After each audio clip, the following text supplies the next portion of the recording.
Welcome to the training Understanding Dementia. Today we are going to review what is dementia, how to communicate with a resident with dementia, and how to provide compassionate and dignified services to our residents with dementia. Dementia is a term used to describe a group of over 500 symptoms that affect memory, thinking, and social abilities, but it is not a specific disease. Dementia is caused by damage to or loss of nerve cells and their connection to the brain, and is not a normal part of the aging process. There are several forms of dementia. The most common form of dementia in older adults is Alzheimer's disease, which accounts for an estimated 60 to 80% of cases. Other common types of dementia include vascular dementia, Lewy body dementia, frontotemporal dementia, mixed dementia, and Parkinson's disease dementia. Other conditions associated with dementia include Creutzfeldt-Jakob disease, normal pressure hydrocephalus, chronic traumatic encephalopathy, and Huntington's disease. Worldwide, there are 55 million people living with Alzheimer's and other dementia. Alzheimer's disease alone is the sixth leading cause of death in the United States.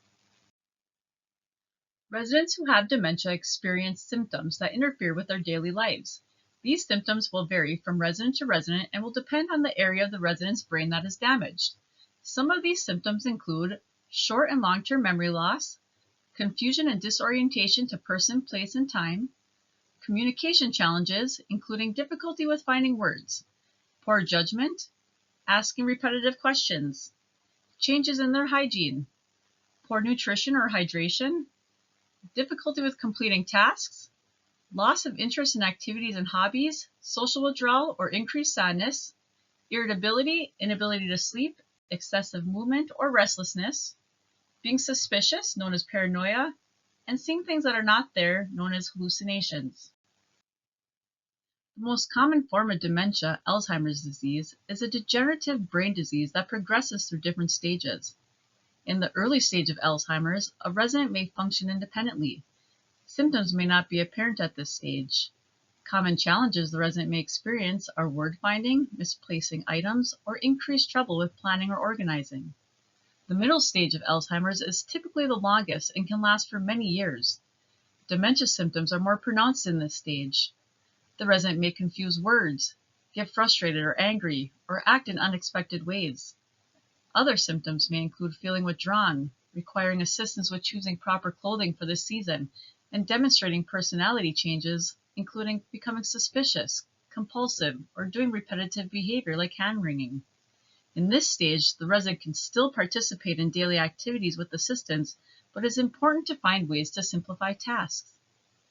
The final stage is a late stage where dementia symptoms are severe. The resident loses the ability to respond to their environment, carry on a conversation, and eventually control movement, requiring total care from others.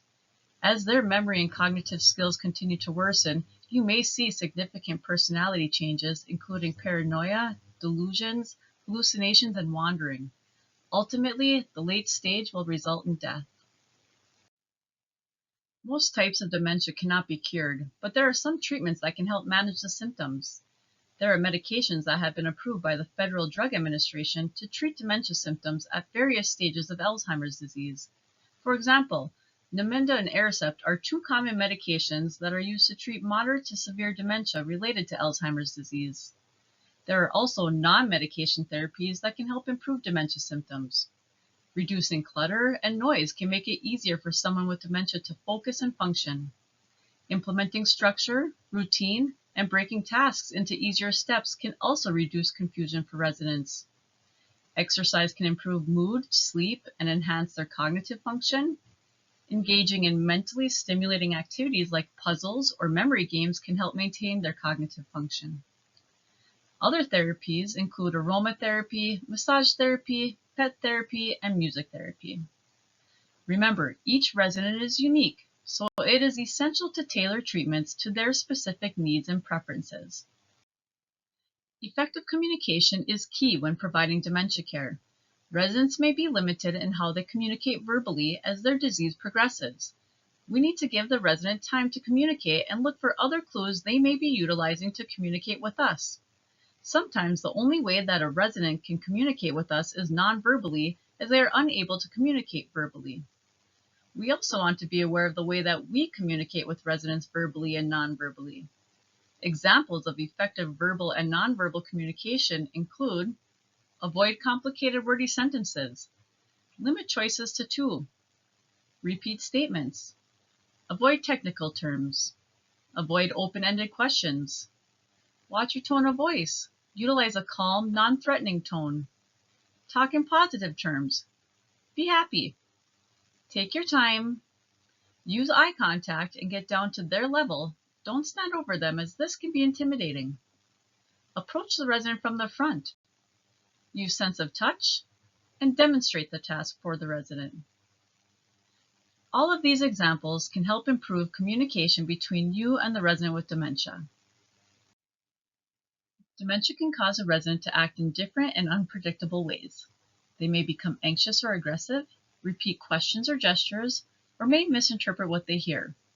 This may lead to frustration and tension, particularly between the resident with dementia and you. It is important to understand that the resident is not acting this way on purpose, and their symptoms can be a result of a trigger.